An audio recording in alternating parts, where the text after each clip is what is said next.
जामिया नगर में स्टे माफियाओं के खिलाफ अब अवामी बेदारी पैदा हो गई है और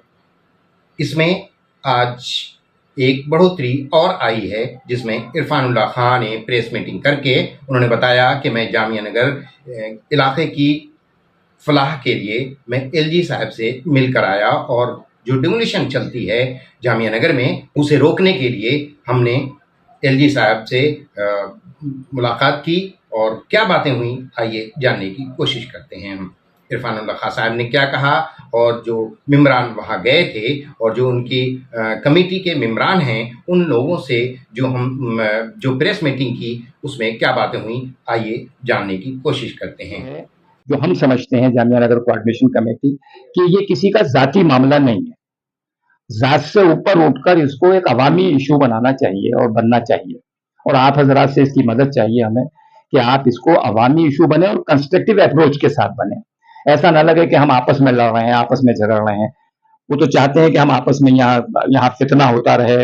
यहाँ शरंगेजी पैदा होती रहे, हमारे ही बीच के लोग निकल आए और वो हमने आपस में एक दूसरे से लड़े। तो जामिया नगर कोऑर्डिनेशन कमेटी की कोशिश ये रहती है कि इसे एक तो सियासत से ऊपर उठकर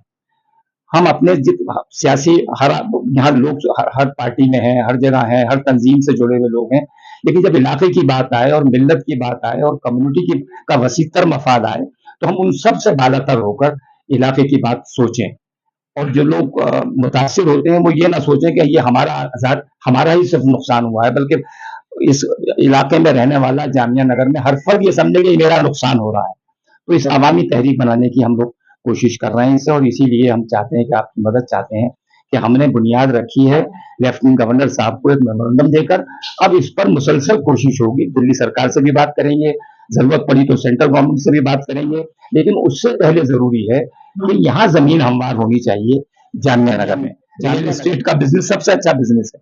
उस बिजनेस में अगर गलत लोग आ जाते हैं तो कितनी बड़ी बदनामी हो रही है उस रियल एस्टेट की, जबकि रियल एस्टेट पूरी इकोनॉमी को, दुनिया की इकोनॉमी को चलाती है, देश की इकोनॉमी को चलाती है। तो आप भी हम भी यही कोशिश करें कि हमारी जो इकोनॉमी है जामिया नगर के अंदर अंदर वो इकोनॉमी भी साफ सुथरी हो, उसमें साफ सुथरा लोग आ जाएं। तो ये कोशिश हो रही है। देखिए एक्सटॉर्शन जो लोग करते हैं वो कर रहे हैं, हर बिल्डिंग में करते हैं, लोगों ने उसको जाहिर कर दिया और आप हजरात ने और मीडिया के जरिए उनको बेनकाब किया एक तरह से। न जाने कितने लोग हैं, सैकड़ों लोग हैं जो इस काम में लगे हुए हैं। जब हम ये कहते हैं कि ये क्रीम है इस इलाके की, जामिया नगर हिंदुस्तान की मुसलमानों की क्रीम यहाँ रहती है, तो हर तरह की क्रीम है उसमें और उनके खिलाफ काफी इंक्वायरी शुरू हो गई है, कोर्ट ने भी इंक्वायरी की है। कोर्ट ने भी कहा है एक साहब से, जब वो गए तो उनके वकील ने कहा कि साहब इनसे मालूम कीजिए कहाँ रहते हैं, देखो मैं भी वहीं रहता हूँ, उनको पहले इनका तोड़िए। तो इस तरह की चीजें शुरू हो गई हैं। ये मामला और ज्यादा तशवीशनाक जब हुआ जब ये मालूम हुआ कि 34 बीघे का डिमार्केशन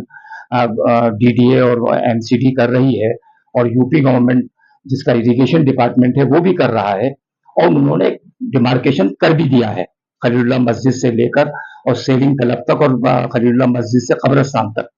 वो बड़े पैमाने पर एक 34 बीघे का डिमार्केशन किया उन्होंने, जिसमें 3.5 बीघे तकरीबन डीडीए का है और बाकी 31 बीघे इरिगेशन यूपी इरिगेशन की जमीन है, जिसके नोटिस भी चस्पा हुए कि 8 तारीख को, जो पिछली 8 तारीख थी अगस्त के, इसमें खाली करने के नोटिस वगैरह आए उस जगह पर। तो लिहाजा हमारी कोशिश थी कि इसको किसी तरह से लेफ्टिनेंट गवर्नर तक पहुंचाएं और खुशी की बात यह है कि उनके ताल्लुक से हम लोगों का एक डेलीगेशन 22 तारीख को लेफ्टिनेंट गवर्नर दिल्ली से मिला जाकर और जाकर उनको अपना एक मेमोरेंडम दिया जो हम आपको अभी दे देंगे और उस मेमोरेंडम में हमने सारी तफसील बयान की कि इस इलाके में क्या हो रहा है, किस तरह से डिमार्केशन होते हैं, किस तरह से तलवार लटकी रहती है, तो इसको खत्म होना चाहिए। दूसरा ये कि यहाँ पर एक बहुत बड़ा मसला पब्लिक लिटिगेशन का है, पीआईएल के शक्ल में जो लोग जाते हैं कोर्ट में वो पीआईएल पब्लिक इंटरेस्ट लिटिगेशन नहीं है बल्कि पर्सनल इंटरेस्ट लिटिगेशन ज्यादा है। उसमें जो लोग हैं करीब रहते हैं, पड़ोस में रहते हैं, वही कोर्ट में चले जाते हैं, पीआईएल के नाम पे चले जाते हैं, पब्लिक लिटिगेशन के नाम पे चले जाते हैं और उससे बड़ी तादाद में लोगों को बेघर किया जा रहा है। मुरादी रोड पर 22 फैमिलीज थी एक बिल्डिंग के अंदर जिनको बिल्कुल बेसोरो सामानी के आलम में, उस वक्त बरसात भी अपने जोरों पर थी और उन्हें वो घर खाली करने पड़े और उनके मकानात टूटे। उसके अलावा एक और मकान वहां करीब में था, 2 और थे। इसी तरह हर जगह ये हुआ कि डेमोलिशन का एक ड्राइव शुरू हो गया और बिल्कुल यूपी की याद आने लगी कि यूपी के बुलडोजर यहाँ याद आने लगे ओखला के अंदर कि यहाँ भी वही सूरत हाल बनाई जा रही है कि जरा सी फॉल्स ग्राउंड पर लोग कोर्ट जाते हैं और वहां से स्टे ले आते हैं और डेमोलिशन के ऑर्डर्स ले आते हैं। तो उसमें हमने उनसे कहा कि इसके खिलाफ एक इंक्वायरी आप बिठाइए ताकि ये मालूम हो कि जो पब्लिक लिटिगेशन में जो लोग आते हैं उनके क्रेडेंशियल्स क्या हैं, उनका क्या इंटरेस्ट है, आया वो पब्लिक के इंटरेस्ट में आते हैं या एक्सटॉर्शन के एक्सटॉर्शनिस्ट हैं जो एक्सटॉर्शन करते हैं, बिल्डिंग जब बनती है उनसे वसूलियां भी करते हैं। तो उन्होंने कहा नहीं बिल्कुल ये बीमारी है और मैं तो इससे सब खिलाफ हूँ और मैं इस पे इंक्वायरी भी कराऊंगा और देखते हैं कैसे हो रहा है, क्योंकि मुझे तो ये भी नॉलेज में आया है कि लिटिगेशन डालते हैं पीआईएल और वहां जाकर कोर्ट से वापस करके भी समझौता कर लेते हैं, उसमें भी पैसे वसूल करते हैं। तो लिहाजा ये तशवीशनाक सूरत हाल उनके सामने रखी तो उस पर उन्होंने कहा कि मैं सख्त एक्शन लूंगा और कोई एजेंसीज वगैरह अगर कोई डिमोलिशन करती है तो मुझे बताइए, मैं उसकी पूरी इंक्वायरी कराऊंगा कि किस वजह से कर रहे हैं, किस वजह से हो रही है। कोर्ट के ऑर्डर के बाद जब होती है तो हमारे लिए थोड़ी सी परेशानी आ जाती है, लेकिन कोर्ट के बाहर अगर एजेंसी आप समझते हैं कि कहीं पर कोई ज्यादती हो रही है तो मुझे मेरी नॉलेज में लाइए, बात करें। तो ये हमने उनके सामने रखा है। उसके अलावा हमने इलाके की सूरत हाल को भी रखा कि हमारा इलाका जामिया नगर इतना वर्स्ट इसकी कंडीशंस हैं पिछले काफी सालों से कि सड़कें टूटी पड़ी हैं, सीवर उबल रहे हैं, ड्रेनेज सिस्टम बिल्कुल फेल है और कंजेस्टेड है, जाम लगता है बहुत बड़े पैमाने पर। कई कई घंटे ओखला है तो कब्रिस्तान के सामने से निकलकर जो लोग आते हैं कई कई घंटे का जाम लग जाता है कभी कभी। तो उनका ये सूरत हाल है, इसको भी देखना पड़ेगा और देखेंगे। और इसमें मैंने हमसे कहा आप आइए और इलाके का भी दौरा कीजिए ताकि आपको ऑन ग्राउंड पे आके भी पता चले कि वहाँ की क्या सूरत हाल है, किस तरह से बेसिक कम्युनिटीज का फुकदान है और लोग परेशान हैं वहां पर और काफी सालों से परेशान है कि एक दो दिन की बात नहीं कि बरसात में पानी भर गया, वो तो मुस्तकिल सालों साल पानी भरा रहता है, सीवर उबलते रहते हैं और लोगों के घरों में पानी जा रहा है जो ग्राउंड फ्लोर पर रहते हैं, उन्हें रहना मुश्किल है। तो उसको उन्होंने काफी सीरियसली देखा समझा। आसिफ साहब थे जो आरडब्ल्यूए के प्रेसिडेंट हैं और मैं था, दो लोगों को उन्होंने कहा था कि आप आ जाइए, तो हम लोगों ने रिप्रेजेंट किया जामिया नगर कोऑर्डिनेशन कमेटी को, अपनी सारी चीजें रखी वहां पर और जो एक्सटॉर्शन कर रहे हैं उनके खिलाफ कार्रवाई की हमने बात की। एक हमने बहुत अहम मसला ये उठाया कि यहाँ पर जो कट ऑफ डेट है दिल्ली के अंदर कंस्ट्रक्शन पर पाबंदी की वो 2014 है। 2014 के बाद तो बहुत ज्यादा आबादी बढ़ गई और अभी हाई कोर्ट ने एक एमसीडी से कहा भी है कि आप सर्वे करके बताइए कि दिल्ली के अंदर कितनी आबादी बढ़ी है 2014 के बाद, क्या कंस्ट्रक्शन हुए। तो अखबारों में जिस तरह की खबर आई है अगर वो सच है तो 10 लाख के करीब कंस्ट्रक्शन हुए हैं और 10 लाख की आबादी है। तो हमने कहा सर इसको भी कट ऑफ डेट को बढ़ाइए और 2024 तक इसे, जुलाई 2024 तक इसे कर दीजिए, कराइए इसे पॉलिसी डिसीजन लेकर, ताकि ये जो तलवार हर वक्त लटकी रहती है और ये जो पीआईएल वगैरह लोग डालते हैं अनऑथराइज कह के, इसका भी एक परमानेंट हल निकल सकता है ये कि अगर आप कट ऑफ डेट बढ़ा देंगे कंस्ट्रक्शन की तो मुझे लगता है कोर्ट भी सोचेगा कि कंस्ट्रक्शन जो हो रहे हैं वो 2024 से पहले के हैं, 2024 के बाद के वाले नहीं है, 2014 के बाद के हैं और 2024 के बीच में है। जो हम समझते हैं जामिया नगर कोऑर्डिनेशन कमेटी कि ये किसी का जाती मामला नहीं है, जात से ऊपर उठकर इसको एक अवामी इशू बनाना चाहिए और बनना चाहिए और आप हजरात से इसकी मदद चाहिए हमें कि आप इसको अवामी इशू बने और कंस्ट्रक्टिव अप्रोच के साथ बने। अभी असेंबली इलेक्शन भी आने वाला है और उसके हिसाब से भी लोग कह रहे हैं कि ये इस चक्कर में भी ये इंतशार को बढ़ाया जा रहा है। देखिए अब ये तो कहने की बात है कि इलेक्शन में तो वो भी तो इलेक्शन के टाइम पे ही आके सब चीजें करते हैं। इलेक्शन तो मेन चीज तो इलेक्शन होता है, लेकिन ये तो लोग अब परेशान हो गए पूरी तरीके से। आपने देखा होगा इस पिछले महीने में हजारों बिल्डिंगों का डेमोलिशन हो गया, नेता हो या कोई भी हो सब अनऑथराइज, ये पूरा ओखला नेता अनऑथराइज नहीं रहे, नेताओं ने एक्रोचमेंट नहीं कर रखा। बताओ किस नेता ने एक्रोचमेंट नहीं कर रखा? एक भी नेता का नाम बता दो कि वो बहुत पाक साफ है। रास्ता क्या है आगे का? रास्ता ये है, जो ये बिल्डिंग एक बड़ा इशू बार बार आता है कि जी हाइट ओवर हाइट जा रही है, इसके लिए जिस तरीके से इसका रास्ता ये नहीं कि आप केस डालो, अगर केस वाकई हाइट रिक्वायरमेंट के लिए डाल लो तो वहां तक भी समझ आता, पैसे लेके फिर उसको डील कर लेते हो, फिर पैसा बीच में कहां से आता। इसका हल ये है कि कमेटी बने, इसमें जो इलेक्टेड नुमाइंदे वो आ गया है, एक पैमाना तय किया जाए कि 5 मंजिल से ज्यादा या 4 मंजिल, जो भी गवर्नमेंट का पैमाना है कि इससे ज्यादा नहीं बनेगी, सब लोग तैयार साथ हो जाएंगे, सब लोग तैयार। बिरदर इरफान खान साहब और हमारे डॉक्टर नूरुल इस्लाम साहब की गुफ्तगू से पूरी बात अब तक सामने आ चुकी है। दो बातें मेरे पेश नजर हैं। एक बात जिसका मेमोरेंडम में सबसे पहले जिक्र है वो इशू ये है कि 2014 तक की जो जो कंस्ट्रक्शन है वो लीगल करार दिया गया है, वो लीगल है।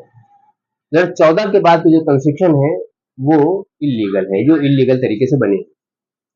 अब इशू ये है कि अगर एलजी साहब से मुलाकात करके या होम मिनिस्टर साहब से मुलाकात करके ये सब कुछ अगर प्रेशर बनाकर और एक बातचीत के जरिए से अगर ये मसला हल हो जाए कि ये हमारा जुलाई 24 तक का लीगल हो जाए कंस्ट्रक्शन जो इलीगल था, तो पूरी दिल्ली के लिए ये बहुत अमन की बात होगी। इससे बड़ी खुशी और मसरत की बात दिल्ली वासियों के लिए नहीं हो सकती। तो हमारी प्रायोरिटी में ये है, हमारी तरजीहात में ये बात शामिल है हमारी कोशिशों की कि किसी तरह से ये 10 साल में जो कंस्ट्रक्शन हुआ है ये लीगल हो जाए, ये लीगल करार पा जाए, सरकार इसको लीगल कर दे। अभी हम देख रहे हैं ये तो हमारा जामिया नगर का इशू है, लेकिन हमारे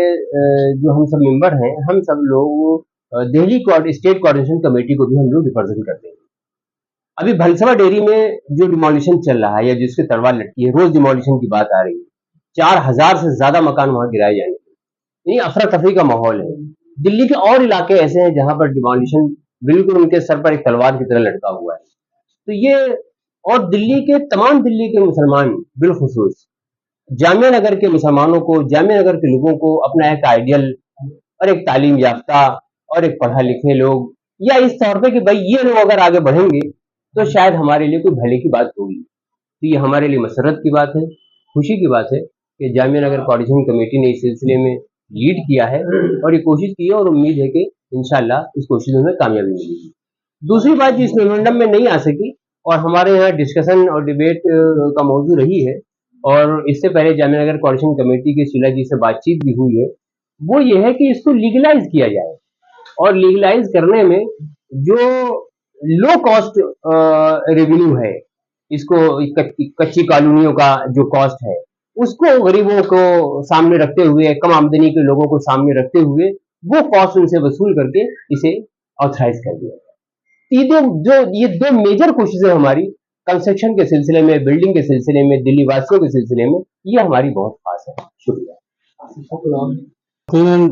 जो अथॉरिटीज होती हैं जिनके हाथ में तमाम एजेंसीज हैं, अगर वो एक्शन लेंगी तो ज़रूर उसका समाधान निकलेगा और उम्मीद है कि इरफान साहब जो कोऑर्डिनेशन कमेटी के जिम्मेदार हैं वो 2007 से उन्होंने जिन जिन इक़दामात पे काम किया है और अल्हम्दुलिल्लाह अल्लाह ने उनको कामयाबी कोऑर्डिनेशन कमेटी को दी है, चाहे वो लो फ्लोर बसेस हों या आपकी ये मेट्रो का यहाँ का मामला हो, तो इस तरह से या जामिया नगर में जो थाने पे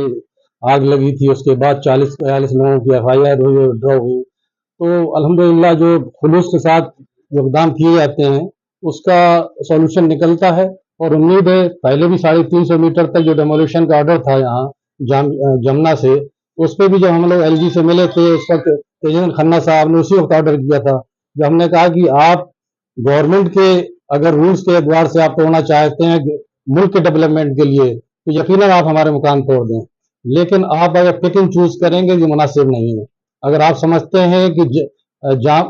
यमुना नदी का किनारा इतना छूटना चाहिए तो आप अक्षरधाम शुरू कीजिए और आप जामिया नगर में जितना भी इलाका आता है उसे तोड़ दिए, हमें कोई इतराज नहीं होगा। तो उस वक्त तेजन खन्ना साहब की अकल में आ गया और उन्होंने उसी वक्त चीफ इंजीनियर को फोन किया कि जो डेमोलिशन होना है उसे रोक दीजिए और इसका फैसला हम बाद में करेंगे। तो अल्हम्दुलिल्लाह उस वक्त से बाद वो टूटा नहीं, जो 300 मीटर का था उसमें आधा शाहीन बाग और अबुल फजल बटल हाउस जा रहा था। तो उम्मीद है कि जो ये इक़दाम किया गया है इससे भी इंशाअल्लाह सॉल्यूशन निकलेगा और जो महफूज होंगे लोगों के मकानात। लेकिन दो तरफा मामला है, एक तरफ जो लोग हमारे यहाँ इमारतें बना रहे हैं उन लोगों को भी इस बात का ख्याल रखना चाहिए कि जो गवर्नमेंट के रूल्स हैं, एक तो हम अनथराइज इलाके में रह रहे हैं, अनथराइज में भी आप अनथराइज बिल्डिंग की तामीर कर रहे हैं 6-7 मंजिल, आप जो 4-4 फुट के जो है छज्जे निकाल रहे हैं जिससे रास्ते पूरे तंग हो रहे हैं। आप फायर ब्रिगेड की गाड़ियां नहीं आ सकती यहाँ पे, अगर आग लग जाए, खुदा न खास्ता जलजला आ जाए तो आपकी बिल्डिंगों में खुदा न खास्ता जो है कितनी तबाही होगी इस इलाके में। क्योंकि मैंने 1992 में एक नर्सिंग होम बनाना चाह रहा था मैं शाहीन बाग में, उस वक्त मऊ खान से मैंने इस सिलसिले में मशवरा किया तो उन्होंने कहा कि हमने इसका सर्वे किया था और इसकी सॉइल कैपेसिटी 0 है, गवर्नमेंट यहाँ कोई प्रोजेक्ट नहीं ला सकती है, आप क्यों यहाँ बना रहे हैं। तो जिस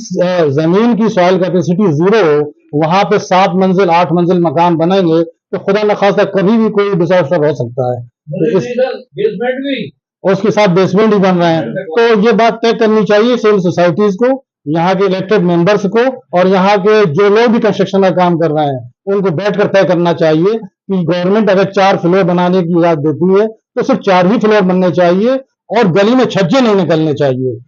यहाँ तो मामला ये है कि आप 7 फ्लोर 6 फ्लोर बनाते हैं, उसके बाद 4 फ्लोर के बाद इलेक्ट्रिसिटी बिल का मामला होता है, आप झूठे मीटर बिल लगवाते हैं नीचे के नाम पे। उसके अलावा नीचे आप शॉपिंग सेंटर खोलते हैं और इसे दिखाते हैं कि ये कार पार्किंग है और उनको वो शॉपिंग सेंटर को बेच देते हैं, बाद में वो कार पार्किंग खत्म हो जाती है।